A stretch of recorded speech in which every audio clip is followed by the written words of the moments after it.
ఆలోచిస్తే ఈ సభలో ఏం జరిగింది అనేది స్పష్టత వచ్చేస్తుంది. Yes right.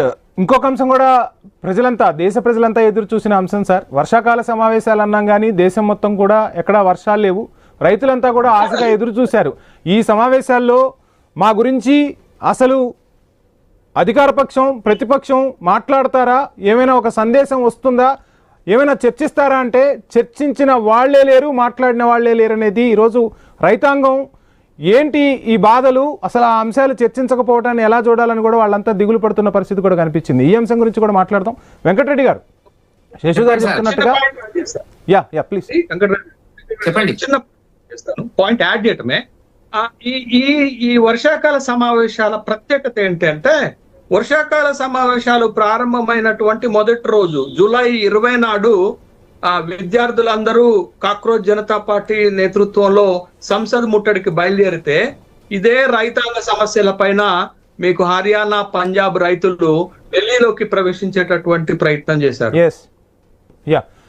వెంకటరెడ్డి గారు, ఏంటి అంటే ప్రజలు ఎదురు చూసిన అంశాలు చాలా ఉన్నాయి. చాలా కీలక బిల్లులు కూడా సభ ముందుకు వస్తాయి. దేశ రాజకీయ ముఖ చిత్రం కూడా మారబోతుంది అనుకున్న సమయంలో మీకు కావాల్సిన బిల్లులను మాత్రం సభ ఆమోదం పొందేలా చేయగలిగారు. కానీ ఎందుకు ఒక లాఠీ చార్జ్కు సంబంధించి సమాధానం చెప్పలేదు, ఆ చందా చోరుకు సంబంధించి సమాధానాలు రాలేదు అనేది ప్రతిపక్షాల నుంచే కాదు సమాజంలోని మేధావుల నుంచి కూడా వినిపిస్తున్న ప్రశ్న. ఏం ఆన్సర్ చేస్తారు? ఒకటి, వంశీ గారు, లైవ్ లో ఉన్న మిత్రులందరూ కూడా నమస్తే. వస్తుందా నా వాయిస్? వస్తుందా? Please continue sir. ఇప్పుడు ప్రొఫెసర్ శేష్ గారు చాలా సమస్యలను లేవనెత్తినాడు.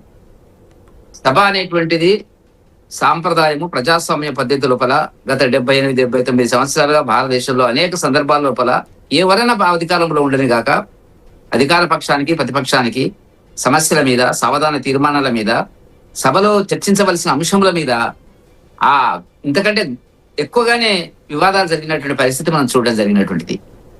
ఇప్పుడు ఇక్కడ ఏం జరిగిందంటే, మీరు ఒక పూర్వాపరంగా ఆలోచించినప్పుడు గత 12-13 సంవత్సరాలుగా కాంగ్రెస్ కు సభలో ఏం మాట్లాడాలో తెలియనటువంటి ఒక రాహుల్ గాంధీ గారికి ఏం మాట్లాడాలో ఒక అంశం దొరకలే.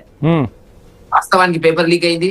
లీక్ అయినటువంటి దాన్ని భారత ప్రభుత్వం ఒప్పుకున్నది. దాని మీద సిబిఐ ఎంక్వైరీ, రకరకాలుగా చర్యలు, చట్టం, ఇప్పుడు శేష్ గారు చెప్పినట్టుగా చట్ట సవరణలు లీకేజీకి సంబంధించినటువంటి జరిగింది. అందరు కూడా దీనికి సలహా ఇవ్వాలనేటువంటి జరిగింది. అది ఒక భాగం. దాంట్లో కూడా కాంగ్రెస్ పార్టీ ఇటు మాట్లాడినప్పుడు కూడా టోటల్ గా పేపర్ లీకేజీ భవిష్యత్తులో జరగకుండా, పకడ్బందీగా విద్యార్థులకు నష్టం జరగకుండా, ప్రాణ నష్టం జరగకుండా, విద్యా సంవత్సరం నష్టం కాకుండా చేసేటువంటి చర్యల గురించి మనకు అందరికీ తెలిసినటువంటిది. ఇప్పుడు సమస్య ఎక్కడ వస్తుందంటే, సభ 19 బిల్లులు యాక్సెప్ట్ చేసినవి, ఒకటి ఏదైతే నియంత్రణ, విదేశీ విరాళాల నియంత్రణకు సంబంధించినటువంటి జాయింట్ పార్లమెంటరీ కమిటీకి పంపించినప్పటికీ కూడా బిజినెస్ అంటే పార్లమెంటరీ మంత్రి గారి వల్ల మాట్లాడిన దాన్ని బట్టి బిజినెస్ మాత్రం జరిగింది, చర్చలు మాత్రం జరగలేదు. అర్థవంతమైన చర్చ జరిగితే ప్రజలకు ఉపయోగపడుతుంది, ప్రజాభిప్రాయాన్ని మనం ప్రభుత్వం గౌరవించినట్టు ఉంటది అనేటువంటిది పార్లమెంటరీ మంత్రి వాళ్ళ ప్రెస్ లో మాట్లాడదని చూడండి. ఒకటి, ఇప్పుడు ఇక్కడ జరిగింది ఏంటి? ఎవరు ఫైలింగ్ ఆర్డర్ ఇచ్చినారు, ఎవరు లాఠీ చార్జింగ్ ఆర్డర్ ఇచ్చినారు అని రాహుల్ గాంధీ గారు మాట్లాడుతున్నారు. రాహుల్ గాంధీ గారు ఆ మాత్రం తెలియదా పద్ధతి? దానికి ఏదన్నా జరిగింది సమర్థించడం నేనేం చేయడం లేదు, కానీ పద్ధతిలో జరుగుతాయి కదా, అధికారులు ఉంటారు, ప్రొసీజర్ ఉంటది. దాన్ని అసలుగా తీసుకుని మాట్లాడడం, అమిత్ షా గారి మీద ప్రత్యక్ష దాడి పెట్టడం అనేటువంటిది, ఆయన వచ్చే సభకు సమాధానం చెప్పాలనేటువంటిది. అమిత్ షా గారు ఉంటారు, చర్చ జరుగుతుంది, మీరు పార్టిసిపేట్ చేయండి, మీరు ఇవాళ కూడా మీరు 3 గంటలకు మీరు స్పీకర్ గారికి చెప్పండి, రేపటి వరకు కూడా దీని మీద చర్చ చేద్దాము, ఇంకో రోజు కూడా చర్చ చేయడానికి కూడా మాకేం అభ్యంతరం లేదు అని చెప్పినప్పుడు కూడా రాహుల్ గాంధీ గారు చర్చ చేయడానికి ఇష్టపడడం లేదు. చర్చ చేయకుండానే డైరెక్ట్ పార్లమెంటరీ సాంప్రదాయాలు ఉంటాయి. ఇప్పుడు శేష్ గారు అన్నారు చర్చ జరగలేదు అంటే దానికి సాంప్రదాయం ఉంటుంది. ఏ తీర్మానం ద్వారా అడగాల, ఏ రూల్ ప్రకారం అడగాల, ఆ రూల్ కు సంబంధించినటువంటి ప్రశ్న వస్తే కాంగ్రెస్ వాళ్లకు ప్రధాన ప్రతిపక్షానికి ఆ రూల్సే తెలియట్లేదంటారా? తెలియట్లేదని అర్థం కదా. ఇప్పుడు ఒక చర్చ, ఒక ప్రతిపక్ష నాయకునికి తనకి తోచినట్టుగా స్పీకర్ ఉంటది, స్పీకర్ రూల్స్ ఉంటాయి, స్పీకర్ ప్రకారంగా సంప్రదాయాలు ఉంటాయి. కానీ వెంకటరెడ్డి గారు భారతీయ జనతా పార్టీ కావచ్చు, ఎన్డీఏ కూటమి కావచ్చు, ఇక్కడ ఒక అద్భుతమైన చట్టాన్ని తెచ్చాం, పటిష్టంగా ఇక నుంచి పరీక్షలు నిర్వహించే ఒక చట్టాన్ని, గొప్ప చట్టాన్ని తీసుకొచ్చామని చెప్తున్నారు.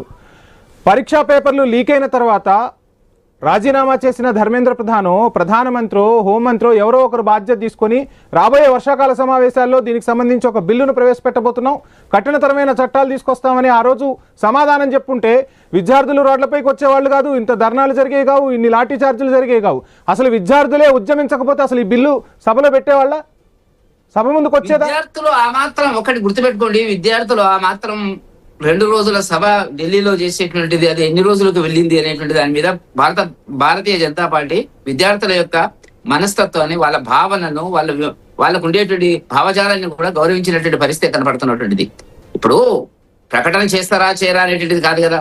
పార్లమెంట్ మీద దాడి పెట్టడానికి రాహుల్ గాంధీ గారు ప్రైమ్ మినిస్టర్ ఇంటి దగ్గర ఈ చర్చని ఎక్కడ స్టార్ట్ చేసి కానీ అసలు ఈ చర్చ వర్షాకాల సమావేశాలు అనేది అసలు డీలిమిటేషన్, మహిళా రిజర్వేషన్ బిల్లు ఈ 2 అంశాలే అనుకోలేదా? ఇదే కాదండి, దేశంలో ఇప్పుడు ఆయనకు ఆమంత్రం లేదా 369 మంది 1969లో పోలీస్ కాల్పులు ఇందిరాగాంధీ ప్రధానమంత్రి గారు ఉన్నప్పుడు, ఇక్కడ కాంగ్రెస్ ప్రభుత్వం అధికారంలో ఉన్నప్పుడు తూటాలకు తెలంగాణలో హైదరాబాద్ కేంద్రంగా చచ్చిపోయినరండి. నేనున్నా సాక్ష్యం దానికి. ఇలా కొత్త కానివ్వండి, ఫైరింగ్ అనేటువంటిది దేశంలో ఎట్లా జరుగుతుంది, దానికి లాఠీ చార్జ్ ఎట్లా జరుగుతుంది, ఎన్నడూ ఈ దేశంలో జరగనట్టుగా, ఏ ప్రభుత్వం చేయనట్టుగా వీళ్ళంతా శాంతియుతంగా సమాధానం చెప్పాలి కదా సార్. సభకొచ్చి ఈ కారణాల వల్ల చేయాల్సి వచ్చిందని ఒక సమాధానం చెప్తే సరిపోయేది.